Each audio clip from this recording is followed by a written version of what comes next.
It's me Marina Javi. Again, welcome back to Sour and Spicy. Sour and Spicy പുതിയൊരു എപ്പിസോഡിലോട്ട് എല്ലാവർക്കും സ്വാഗതം.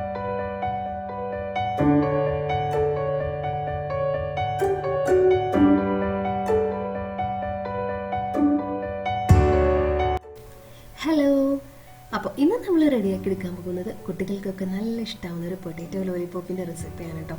നല്ല സിമ്പിളാണ് റെഡിയാക്കി എടുക്കാൻ വേണ്ടിയിട്ട്. ഉണ്ടാക്കി കഴിഞ്ഞാൽ കുറച്ച് ടൊമാറ്റോ സോസും കൂടി ഉണ്ടെങ്കിൽ അടിപൊളിയാണ് കഴിക്കാൻ വേണ്ടിയിട്ട്. അപ്പോൾ കുട്ടികൾക്കൊക്കെ എന്തായാലും ഇഷ്ടപ്പെടും കേട്ടോ. അപ്പോൾ നമുക്കിത് എങ്ങനെ വേഗം പ്രിപ്പയർ ചെയ്യാൻ നോക്കിയാലോ.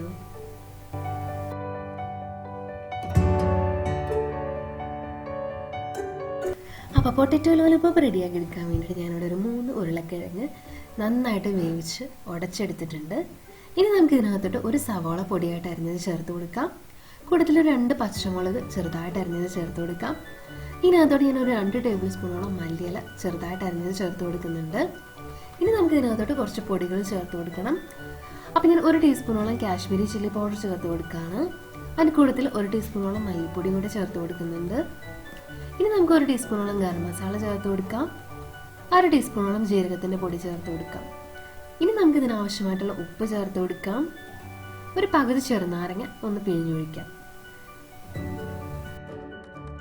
ഇതിന് കൂട്ടത്തിൽ നമുക്ക് 1 ടീസ്പൂണോളം ഇഞ്ചി വെളുത്തുള്ളി പേസ്റ്റും കൂടെ ചേർത്ത് കൊടുക്കാം. ഇനി നമുക്ക് ചേർക്കാനുള്ളത് 1/2 കപ്പോളം ബ്രെഡ് ക്രംസ് ആണ്. ഇനി ഇതെല്ലാം കൂടെ നന്നായിട്ടൊന്ന് മിക്സ് ചെയ്ത് ഒന്ന് കുഴച്ചെടുക്കാം. അപ്പോൾ നമ്മൾ ചേർത്ത എല്ലാ ഇൻഗ്രീഡിയൻസും കൂടെ നന്നായിട്ട് മിക്സ് ചെയ്ത് ഞാനിങ്ങനെ നന്നായിട്ട് കുഴച്ച് ഇതുപോലെ ആക്കി എടുത്തിട്ടുണ്ട്.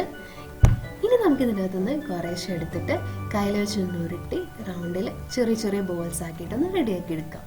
അപ്പോൾ നമ്മൾ ബോൾസ് റെഡിയാക്കുന്ന സമയത്ത് കയ്യിൽ ഒട്ടിപ്പിടിക്കാതിരിക്കാൻ വേണ്ടിയിട്ട് കയ്യിൽ കുറച്ച് ഓയിൽ തൂത്ത് കൊടുക്കണം കേട്ടോ.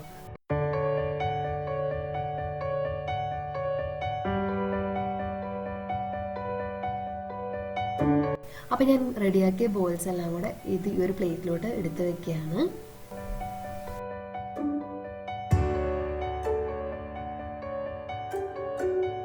അപ്പോൾ നമ്മൾ കുഴച്ചെടുത്ത പൊട്ടാറ്റോ മിക്സ് ഫുള്ള് ഞാനിവിടെ ചെറിയ ചെറിയ ബോൾസ് ആക്കിയിട്ട് ഇവിടെ പ്ലേറ്റിലെടുത്ത് വെച്ചിട്ടുണ്ട്. ഇനി നമ്മൾ റെഡിയാക്കി വെച്ചിരിക്കുന്ന ഈ പൊട്ടാറ്റോ ബോൾസ് ഒന്ന് മുക്കിയെടുക്കാൻ വേണ്ടിയിട്ട് നമുക്കൊരു ബൗളിലോട്ട് 2 ടേബിൾ സ്പൂണോളം നിറച്ച് മൈദ ഇട്ട് കൊടുക്കാം. ഇനി നമുക്ക് ഇതിനകത്തോട്ട് കുറേശ്ശെ വെള്ളം ഒഴിച്ച് നല്ല തിക്ക് ബാറ്റർ റെഡിയാക്കി എടുക്കാം. നമ്മുടെ പൊട്ടാറ്റോ ബോൾസ് നന്നായിട്ടൊന്ന് കോട്ട് ചെയ്തിരിക്കുന്ന രീതിയിൽ ബാറ്റർ റെഡിയാക്കി എടുക്കണം. അപ്പോൾ ഞാനിവിടെ നല്ല തിക്കായിട്ട് ഒരു ബാറ്റർ ഇവിടെ റെഡിയാക്കി എടുത്തിട്ടുണ്ട്. ഇനി നമ്മുടെ പൊട്ടാറ്റോ ബോൾസ് നമുക്ക് നന്നായിട്ടൊന്ന് കോട്ട് ചെയ്തെടുക്കാം. അപ്പോൾ അതിന് വേണ്ടിയിട്ട് ഞാനിവിടെ റെഡിയാക്കിയ പൊട്ടാറ്റോ ബോൾസ് എല്ലാം റെഡിയാക്കി വെച്ചിട്ടുണ്ട്.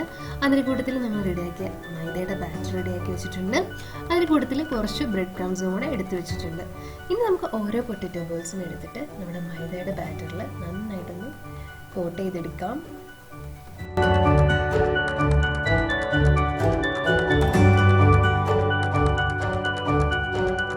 ഇനി നമുക്ക് നമ്മൾ മൈദയിൽ കോട്ട് ചെയ്തെടുത്തത് ബ്രെഡ് ക്രംസിൽ നന്നായിട്ടൊന്ന് കവർ ചെയ്തെടുക്കാം.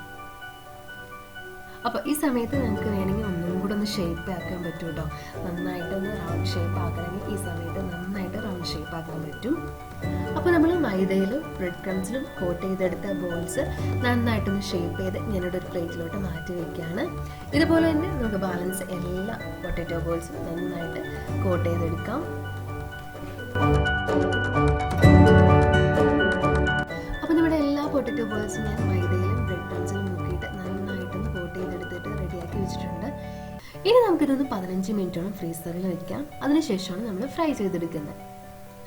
അപ്പോൾ നിങ്ങൾക്ക് വേണമെങ്കിൽ ഇങ്ങനെ ഗസ്റ്റൊക്കെ വരാനുള്ള സമയത്ത് നിങ്ങൾക്ക് തലേദിവസമൊക്കെ ഇങ്ങനെ റെഡിയാക്കിയിട്ട് ഫ്രീസറിൽ കയറ്റി വെച്ച് കഴിഞ്ഞാൽ ഗസ്റ്റൊക്കെ വരുന്ന സമയത്ത് നന്നായിട്ടൊന്ന് ഫ്രൈ ചെയ്തിട്ട് കൊടുത്താൽ മതിയാവും. അപ്പോൾ വേണമെങ്കിൽ നമുക്കിത് ഫ്രീസറിൽ സ്റ്റോർ ചെയ്ത് വെക്കാനും പറ്റും കേട്ടോ. അപ്പോൾ ഞാനിതൊരു 15 മിനിറ്റോളം ഒന്ന് ഫ്രീസറിൽ എടുത്ത് വെക്കാൻ പോവുകയാണ്. അതിനുശേഷമാണ് നമ്മൾ ഫ്രൈ ചെയ്തെടുക്കുന്നത്. അപ്പോൾ നമ്മളൊരു 15 മിനിറ്റോളം ഫ്രീസറിൽ കയറ്റി വെച്ചു. അപ്പോൾ നമുക്കിത് ഫ്രൈ ചെയ്തെടുക്കാൻ തുടങ്ങാം. അപ്പോൾ അതിന് വേണ്ടിയിട്ട് ഞാനിവിടെ ഒരു പാനിൽ ഓയിൽ നന്നായിട്ട് ചൂടാക്കി എടുത്തിട്ടുണ്ട്. അപ്പോൾ ഓയിൽ നന്നായിട്ട് ചൂടായി വരുമ്പോൾ നമുക്ക് തീ ഒന്ന് കുറച്ചിട്ടിട്ട് ഞാനിവിടെ ഒരു തവിയിൽ ഇങ്ങനെ ബോൾസ് എടുത്ത് വെച്ചിട്ട് അത് ഓയിലിലോട്ട് ഇട്ട് കൊടുക്കുകയാണ്. അപ്പോൾ അതേ നമ്മൾ ചെയ്യണം, ചിലപ്പോൾ ഇത് പൊട്ടിപ്പോകാനുള്ള ചാൻസ് ഉണ്ട്. അപ്പോൾ ഞാൻ ആദ്യം സെറ്റ് ഇട്ട് കൊടുക്കുകയാണ്. ഇനി നമുക്കൊരു മീഡിയം ഫ്ലെയിമിലിട്ടിട്ട് ഇതൊരു ബ്രൗൺ കളറായി വരുന്ന വരെ ഒന്ന് ഫ്രൈ ചെയ്തെടുക്കാം. അപ്പോൾ നമ്മുടെ പൊട്ടാറ്റോ ബോൾസ് നന്നായിട്ട് ഇതൊന്ന് ഫ്രൈ ആയി വന്നിട്ടുണ്ട്.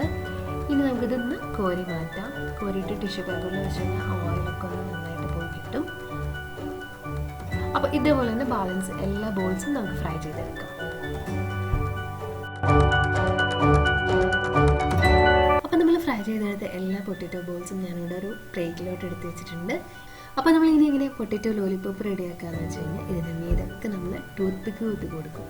അപ്പോഴാണിത് പൊട്ടറ്റോ ലോലിപോപ്പ് ആവും. അപ്പോൾ ഞാനിവിടെ പൊട്ടറ്റോ ബോൾസും എല്ലാത്തുമ്മേ ഓരോ ടൂത്ത് പിക്ക് വെച്ച് കൊടുക്കാൻ പോവാണ്.